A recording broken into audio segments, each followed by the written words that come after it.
Canada 2024 ഒക്ടോബറിൽ multi year level program introduce ചെയ്ത് കഴിഞ്ഞു. മൾട്ടി ഇയർ ലെവൽ പ്രോഗ്രാമിലൂടെ കാനഡ ഉദ്ദേശിക്കുന്നത് കനേഡിയൻ ഇമിഗ്രേഷൻ രംഗത്ത് ഒരു ഫിൽട്ടറിംഗ് കൊണ്ടുവരിക എന്നതാണ്.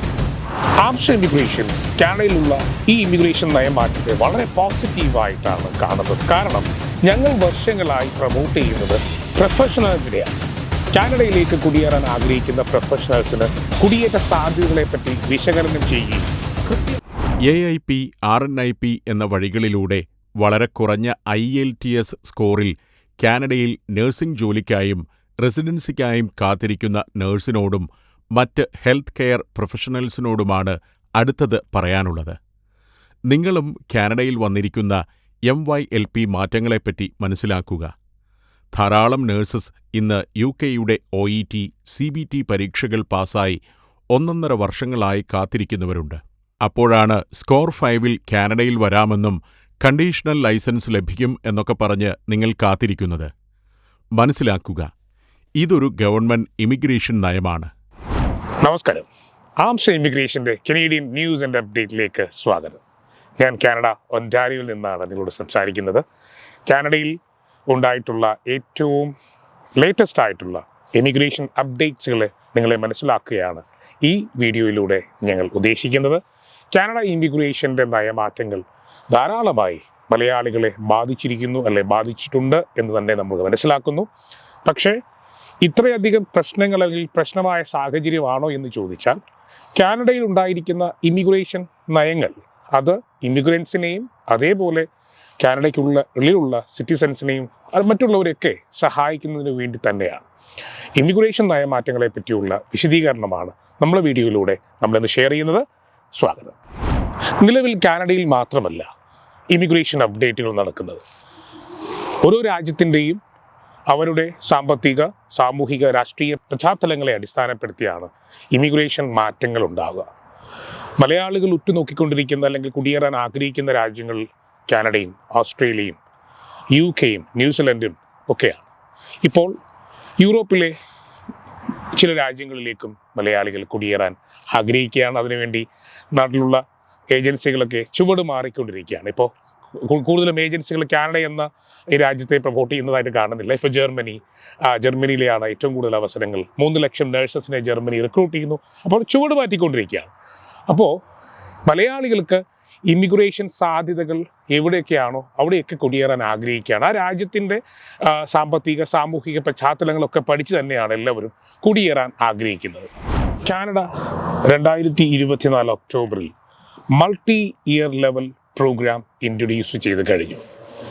മൾട്ടി ഇയർ ലെവൽ പ്രോഗ്രാമിലൂടെ കാനഡ ഉദ്ദേശിക്കുന്നത് കനേഡിയൻ ഇമിഗ്രേഷൻ രംഗത്ത് ഒരു ഫിൽട്ടറിംഗ് കൊണ്ടുവരിക എന്നതാണ്. അല്ലെങ്കിൽ നേരത്തെ അനൗൺസ് ചെയ്തിരിക്കുന്ന ഓരോ വർഷവും 2024-ൽ 5 മില്യൺ, 2025-ൽ 5 മില്യൺ ആളുകളെ കൊണ്ടുവരിക, എല്ലാ ഇമിഗ്രേഷൻ പാത്വേയും അൺലിമിറ്റഡായി ഓപ്പൺ ആക്കി നൽകുക, ഇതൊക്കെയായിരുന്നു കാനഡ ഗവൺമെൻറ്റിൻ്റെ പഴയ പ്ലാൻ. അതിനെ മാറ്റം വരുത്തിയിട്ടാണ് മൾട്ടി ഇയർ ലെവൽ പ്രോഗ്രാമിലേക്ക് അല്ലെങ്കിൽ പ്ലാനിലേക്ക് ഗവൺമെൻറ് വന്നിരിക്കുന്നത്. ഇതിലൂടെ ഗവൺമെൻറ് വൻ മാറ്റങ്ങളാണ് സൃഷ്ടിക്കാൻ പോകുന്നത്. അൺലിമിറ്റഡ് ആയിട്ട് സ്റ്റുഡൻസിനെ കാനഡയിലേക്ക് കൊണ്ടുവരുന്ന സിസ്റ്റം അവർ കട്ട് ചെയ്തിരിക്കുന്നു. സ്റ്റുഡൻറ്റ് വിസയിലാണ് 2024 ആദ്യം തന്നെ അവർ കൺട്രോൾ കൊണ്ടുവന്നത്. ഇത് വളരെ പോസിറ്റീവായ കാര്യം തന്നെയാണ്. ആർക്കെന്ന് ചോദിച്ചാൽ, വളരെ സീരിയസ് ആയി കാനഡയിൽ ഏറ്റവും അധികം ജോലി സാധ്യതയുള്ള കോഴ്സുകൾ എടുത്തു വരുന്ന സ്റ്റുഡൻസിന്, അതേപോലെ പെർമനൻറ്റ് റെസിഡൻസി ആഗ്രഹിക്കുന്ന നിങ്ങളെപ്പോലുള്ള പ്രൊഫഷണലായി ആളുകൾക്കൊക്കെ ഏറ്റവും നല്ല അവസരം തന്നെയാണ്. നിങ്ങൾക്കിവിടെ ജോലി സാധ്യത ഉണ്ടാവും, ഹൗസിംഗ് പ്രോബ്ലങ്ങൾ മാറും, ഇൻഫ്രാസ്ട്രക്ചേഴ്സ് കാനഡ ഗവൺമെൻറ് ഡെവലപ്പ് ചെയ്തുകൊണ്ടിരിക്കുന്നു. അതേപോലെ ഇപ്പോൾ ഉണ്ടായിരിക്കുന്ന ചെറിയ തരത്തിലാണെങ്കിലും മലയാളികൾ ബാധിച്ചു എന്ന് പറയുന്ന പ്രശ്നങ്ങൾക്കൊക്കെ ഈ ഒരു മൾട്ടി ഇയർ ലെവൽ പ്രോഗ്രാമിലൂടെ മാറ്റങ്ങൾ വരുത്തുകയാണ് ഗവൺമെൻറ് ചെയ്യുന്നത്. അതുകൊണ്ട് തന്നെ ഈ പ്രോഗ്രാമിനെ ഇവിടെയുള്ള കാനഡയിൽ ഇപ്പോൾ പഠിച്ചുകൊണ്ടിരിക്കുന്നതും അല്ലെങ്കിൽ കാനഡയിൽ നിൽക്കുന്നതായ പ്രൊഫഷണൽസൊക്കെ സ്വാഗതം ചെയ്യുകയാണ് നമുക്കറിയാൻ സാധിക്കുന്നത്. ധാരാളം മലയാളികളോട് നമ്മൾ സംസാരിക്കുകയുണ്ടായി. ഇവരൊക്കെ പറയുന്നത് ഈ ഒരു ഫിൽട്ടറിംഗ് സിസ്റ്റം കൊണ്ടുവന്നത് എന്തുകൊണ്ടും നല്ലതാണ്. അൺലിമിറ്റഡ് ആയിട്ട് മലയാളികൾ മാത്രമല്ല പല രാജ്യക്കാരും വളരെ ഒരു ലോ ലെവൽ കോഴ്സുകളും അല്ലെങ്കിൽ ഒരു ക്വാളിറ്റി ഇല്ലാത്ത പ്രൈവറ്റ് ഇൻസ്റ്റിറ്റ്യൂഷൻസിൽ പോലും എങ്ങനെയെങ്കിലും വിസ മതി എന്ന ഒരു ആഗ്രഹത്തോടു കൂടി കടന്നു വരുന്നുണ്ട്. അതർ സ്റ്റേറ്റ് ആളുകളൊക്കെ നോർത്ത് ഇന്ത്യൻസ് അങ്ങനെയൊക്കെയാണ് ചെയ്തുകൊണ്ടിരുന്നത്. അൺലിമിറ്റഡ് ആയിട്ട് കടന്നു വരിക എന്നുള്ളതാണ്. എടുക്കുന്ന കോഴ്സിന് ഒരു വാല്യൂ ഉണ്ടാവില്ല. ഗവൺമെൻറ്റും അതിനെ റെസ്ട്രിക്റ്റ് ചെയ്തുകൊണ്ട് ഏറ്റവും പോസിറ്റീവായ കാര്യമാണ് ചെയ്തിരിക്കുന്നതാണ് ഗ്രൗണ്ടിൽ നിന്ന് കിട്ടുന്ന വിവരങ്ങൾ. ധാരാളം മലയാളികൾ ഇതിനെ വളരെ പോസിറ്റീവായിട്ടാണ് കാണുന്നത്. ഇപ്പോൾ സ്റ്റുഡൻറ്റ് വിസയിൽ നിയന്ത്രണം വന്നിരിക്കുന്നത് ഏറ്റവും അധികം ഹോപ്പുള്ളത് നിലവിൽ ഇവിടെ പഠിച്ചുകൊണ്ടിരിക്കുന്ന സ്റ്റുഡൻസിനാണ്. ആംസ്റ്റർ ഇമിഗ്രേഷൻ കാനഡയിലുള്ള ഈ ഇമിഗ്രേഷൻ നയമാറ്റത്തെ വളരെ പോസിറ്റീവായിട്ടാണ് കാണുന്നത്. കാരണം ഞങ്ങൾ വർഷങ്ങളായി പ്രൊമോട്ട് ചെയ്യുന്നത് പ്രൊഫഷണൽസിനെയാണ്. കാനഡയിലേക്ക് കുടിയേറാൻ ആഗ്രഹിക്കുന്ന പ്രൊഫഷണൽസിന് കുടിയേറ്റ സാധ്യതകളെപ്പറ്റി വിശകലനം ചെയ്യുകയും കൃത്യമായ കൗൺസിലിംഗ് നൽകുന്ന ഒരു IRCCയിൽ നിന്ന് ലഭിക്കുന്ന ഇൻഫർമേഷൻസ് അതിനെ ബേസ് ചെയ്തിട്ടുള്ള ഒരു സർവീസാണ് നമ്മൾ നൽകിക്കൊണ്ടിരിക്കുന്നത്. അതുകൊണ്ട് തന്നെ ആംസ്റ്ററിലേക്ക് ജോയിൻ ചെയ്യുന്ന ആളുകൾ അല്ലെങ്കിൽ ഒരു ഇമിഗ്രേഷൻ സർവീസ് അക്സെപ്റ്റ് ചെയ്യുന്നവർ ആദ്യം പഠിക്കേണ്ടത് ഒരു രാജ്യത്തിൻ്റെ ഇമിഗ്രേഷൻ നയമാറ്റങ്ങളും എന്താണ് അപ്ഡേറ്റുകൾ, ഇനി ഫ്യൂച്ചറിൽ എങ്ങനെയാണ് ഈ രാജ്യത്തൊക്കെ സംഭവിക്കാൻ പോകുന്നത് എന്നൊക്കെയാണ്. നിങ്ങളത് UK ആയിക്കോട്ടെ, ഓസ്ട്രേലിയയിൽ പോവുക, ന്യൂസിലൻഡാണ്, ഇനിയും ജർമ്മനിയിലേക്ക് നിങ്ങൾ കുടിയേറുക, എവിടെയാണെങ്കിലും ആ ഇമിഗ്രേഷൻ നയമാറ്റങ്ങളെ പറ്റി പഠിക്കുക. ആ അറിവില്ലായ്മയാണ് പലർക്കും ഒരു രാജ്യത്ത് എത്തിപ്പെട്ടതിന് ശേഷം ആ രാജ്യത്ത് നിന്ന് നിൽക്കാതെ തിരിച്ചു പോരേണ്ട ഒരു അവസ്ഥ വരുന്നത്. UK നിന്നൊക്കെ കിട്ടുന്ന വാർത്തകൾ അവിടുത്തെ സ്റ്റുഡൻസ് ഒക്കെ പറയുന്നത് ഈ രാജ്യത്ത് നിന്ന് ഞങ്ങൾ പഠനശേഷം തിരിച്ചു പോകേണ്ട ഒരു അവസ്ഥ വരുന്നു. അത് എന്തുകൊണ്ടാണെന്ന് നിങ്ങൾ പോകുന്ന സമയം മുമ്പേ ആലോചിച്ചിരുന്നെങ്കിൽ, Day 1 മുതൽ നിങ്ങൾ കൃത്യമായി അതിനൊരു പ്ലാൻ ഉണ്ടാക്കിയിരുന്നെങ്കിൽ ഈ ഒരു അവസ്ഥ നിങ്ങൾക്ക് ഉണ്ടാവില്ല.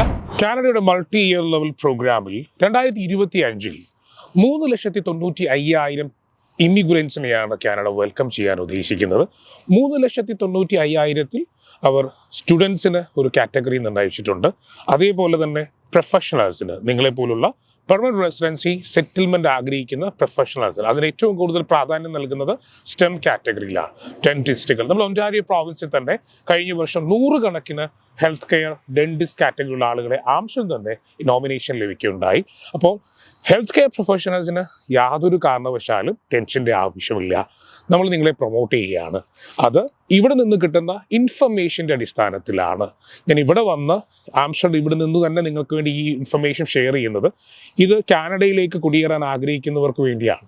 അല്ലെങ്കിൽ കാനഡയെ ഞാൻ പ്രൊമോട്ട് ചെയ്യുകയോ അല്ലെങ്കിൽ ഇവിടുത്തെ ഇമിഗ്രേഷൻ നടത്തുന്ന എല്ലാ മാറ്റങ്ങളും പോസിറ്റീവാണ്, ഇവിടെ എല്ലാം പോസിറ്റീവാണെന്നല്ല പറയുന്നത്. വർഷങ്ങളായി ഞങ്ങളുടെ എക്സ്പീരിയൻസ് ആണ്, ഞങ്ങളുടെ സർവീസിൻ്റെ ഭാഗം തന്നെയാണ്. അപ്പോൾ നിങ്ങളിവിടെ സേഫായിട്ട് അല്ലെങ്കിൽ ഇവിടെ എത്തിയ ശേഷവും നിങ്ങൾക്ക് ഇമിഗ്രേഷൻ പ്രോബ്ലം ഒന്നും ഉണ്ടാവില്ല, ഇമിഗ്രേഷൻ സർവീസിൽ പ്രോബ്ലം ഒന്നും ഉണ്ടാവില്ലെന്നാണ് ഞങ്ങൾ ആഗ്രഹിക്കുന്നത്. അതുകൊണ്ടാണ് ചില മേഖലയിലുള്ള ആളുകളെ ഞങ്ങൾ പറയാറുണ്ട്, നിങ്ങൾ കാനഡ ഇമിഗ്രേഷനിൽ അറ്റൻഡ് ചെയ്യരുത്. അതിനുള്ള കാരണവും ഞങ്ങൾ അവരോട് കൃത്യമായിട്ട് മനസ്സിലാക്കി കൊടുക്കാറുണ്ട്. അപ്പോൾ കാനഡയിലേക്ക് നിലവിൽ ഹെൽത്ത് കെയർ വളരെ പോസിറ്റീവാണ്.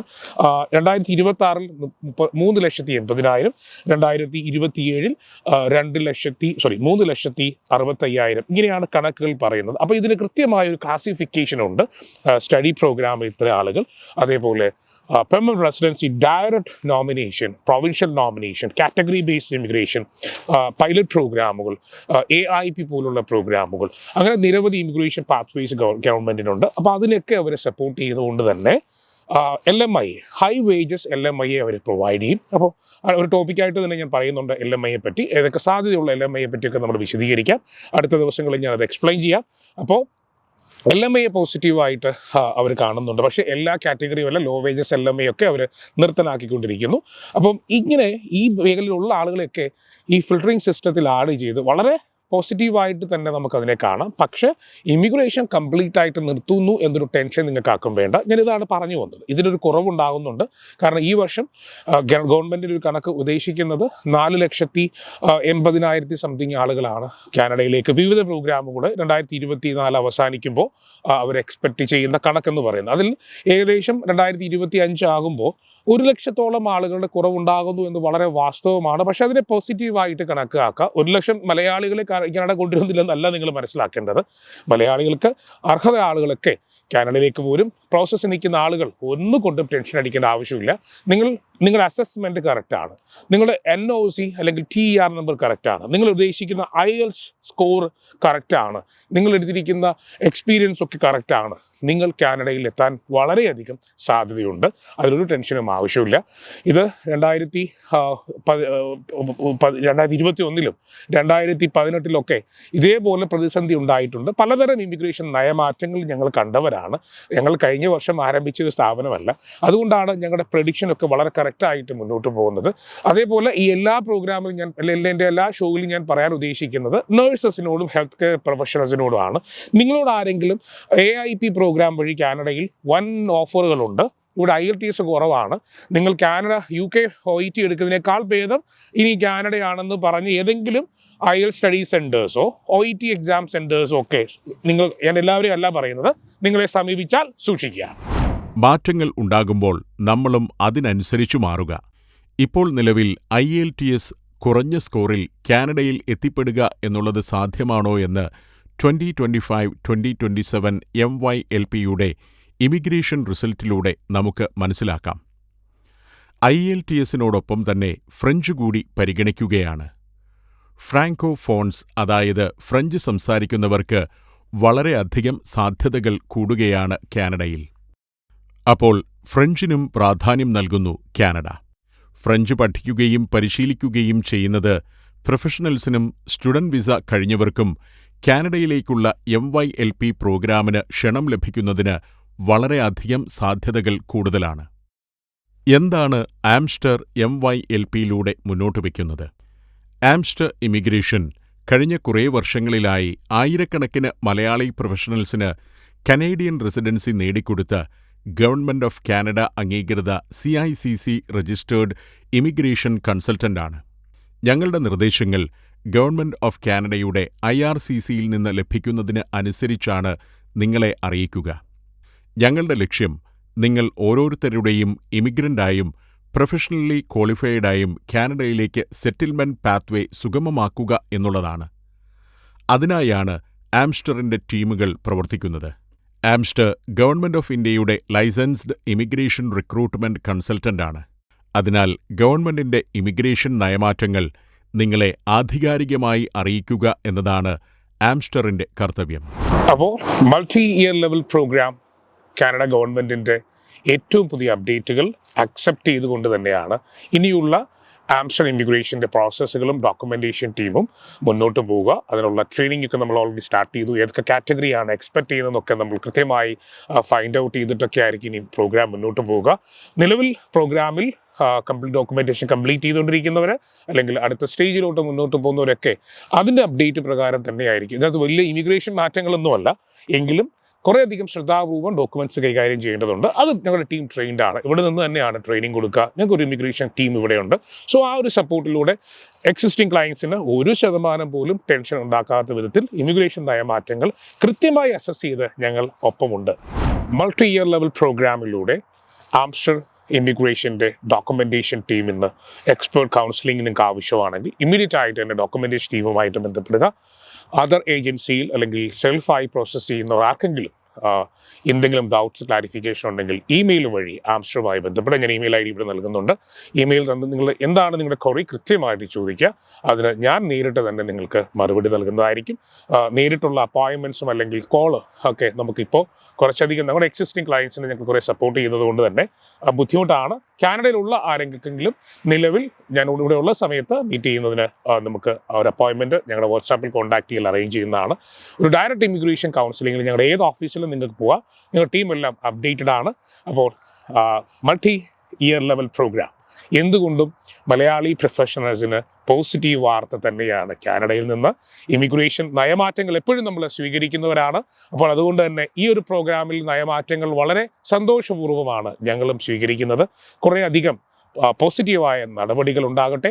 ഏറ്റവും അധികം സന്തോഷപൂർവ്വം ഒരു രാജ്യത്തേക്ക് കുടിയേറി ഇവിടെ വന്ന് ഇവിടുത്തെ ഏറ്റവും നല്ല രീതിയിൽ ജീവിക്കാൻ ആഗ്രഹിക്കുന്ന പ്രൊഫഷണൽസിന് ഈ ഒരു ഫിൽറ്ററിംഗ് സിസ്റ്റത്തിലൂടെ അൺവാണ്ടഡായ ആളുകളൊക്കെ പോട്ടുന്നേ നമുക്ക് നിങ്ങളെപ്പോലുള്ള ക്വാളിറ്റി ആയിട്ടുള്ള ഈ രാജ്യത്ത് വന്ന് ഈ രാജ്യത്തിൻ്റെ ഭാഗമായി നല്ല രീതിയിൽ ജോലി ചെയ്ത് ഒരു ഫാമിലി ഓറിയൻറ്റഡ് ആയ ലൈഫൊക്കെ നടത്താൻ ആഗ്രഹിക്കുന്നവർക്ക് എന്തുകൊണ്ടും ഇതൊരു ശുഭവാർത്ത തന്നെയാണ്.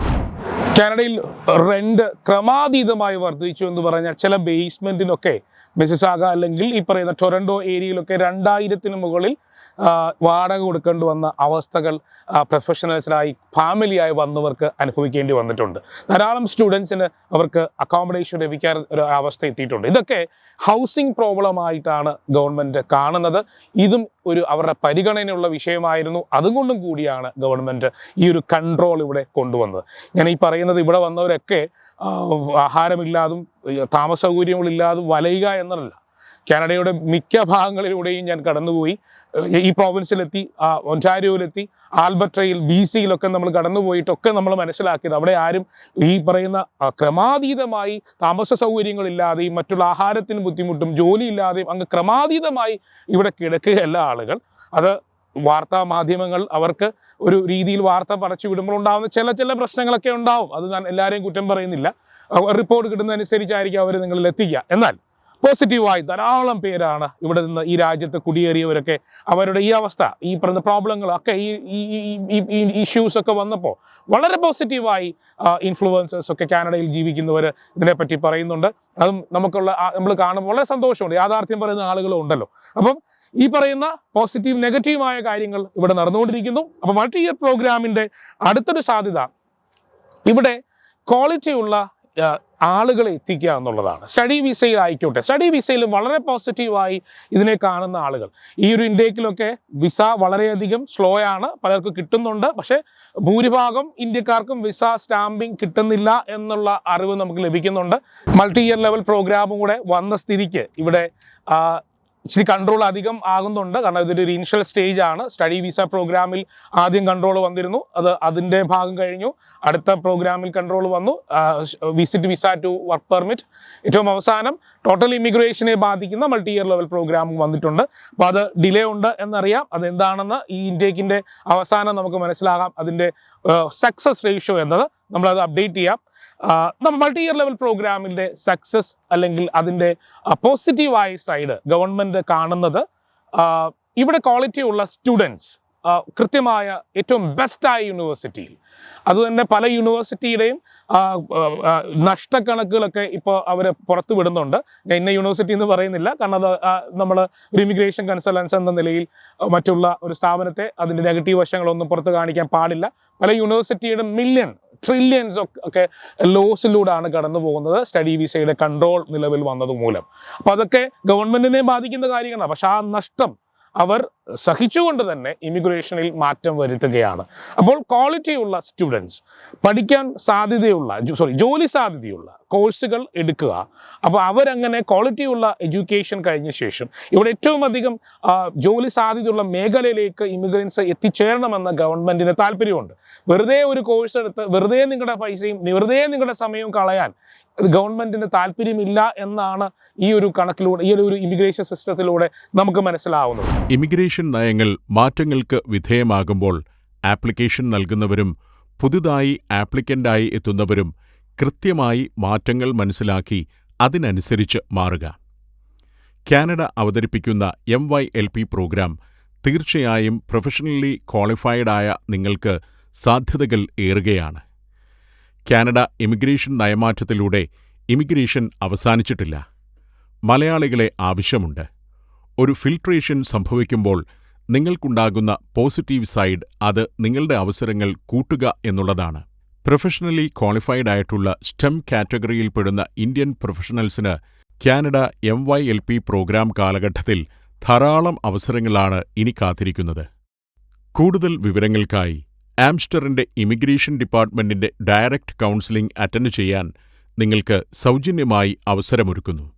ആംസ്റ്ററിൻ്റെ Thiruvananthapuram, Kollam, Kottayam, Kattappana, Kochi, Thrissur, Calicut, Bangalore, Dubai, Abu Dhabi, Oman, Canada തുടങ്ങിയ ഓഫീസുകളിൽ നിങ്ങൾക്ക് നേരിട്ടോ ഓൺലൈൻ മീറ്റിംഗുകളിലൂടെയോ നിങ്ങൾക്കുള്ള സംശയങ്ങൾ ക്ലാരിഫൈ ചെയ്യാൻ സൗജന്യമായി അവസരം നൽകുന്നതാണ്.